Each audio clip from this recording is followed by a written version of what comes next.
കേരള സർവകലാശാല സംഘർഷത്തിൽ സമഗ്ര അന്വേഷണം ആവശ്യപ്പെട്ട് സർവകലാശാല രജിസ്ട്രാർ DGPക്ക് കത്ത് നൽകി. വിധികർത്താവ് ഷാജിയുടെ മരണവും അന്വേഷിക്കണമെന്ന് ആവശ്യപ്പെട്ടിട്ടുണ്ട്. നിലവിലെ സർവകലാശാല യൂണിയൻ കാലാവധി നീട്ടണമെന്ന യൂണിയൻ ആവശ്യവും VC തള്ളി. സ്റ്റുഡന്റ് സർവീസസ് ഡയറക്ടർക്ക് യൂണിയന്റെ ചുമതലയും കൈമാറി. കേരള സർവകലാശാല കലോത്സവത്തിന്റെ തുടക്കം മുതൽ തന്നെ സംഘർഷാവസ്ഥ നിലനിന്നിരുന്നു. അതിനിടെ കോഴ ആരോപണവും ഒടുക്കം കലോത്സവം നിർത്തിവെക്കേണ്ട അവസ്ഥയിലെത്തിച്ചു. ഇതിനു പിന്നാലെയാണ് കഴിഞ്ഞ ദിവസം വിധികർത്താവ് ഷാജിയുടെ മരണവും ഉണ്ടായിരിക്കുന്നത്. ഈ സാഹചര്യത്തിലാണ് സർവകലാശാല അധികൃതർ കലോത്സവത്തിനിടെയുണ്ടായ സംഘർഷാവസ്ഥയിൽ സമഗ്ര അന്വേഷണം വേണമെന്നാവശ്യപ്പെട്ട് DGPക്ക് പരാതി നൽകിയത്. വിധികർത്താവ് ഷാജിയുടെ മരണവും അന്വേഷിക്കണമെന്ന് ആവശ്യപ്പെട്ടിട്ടുണ്ട്.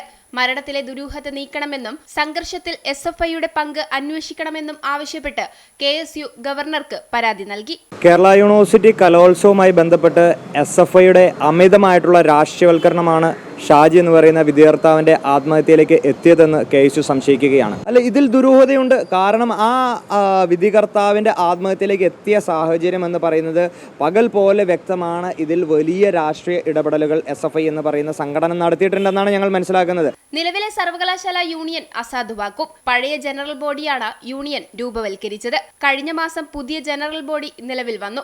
കാലാവധി പുതുക്കണമെന്ന യൂണിയൻ ആവശ്യവും വൈസ് ചാൻസലർ തള്ളിയതോടെ സ്റ്റുഡന്റ്സ് സർവീസ് ഡയറക്ടർക്കാണ് യൂണിയന്റെ പുതിയ ചുമതല.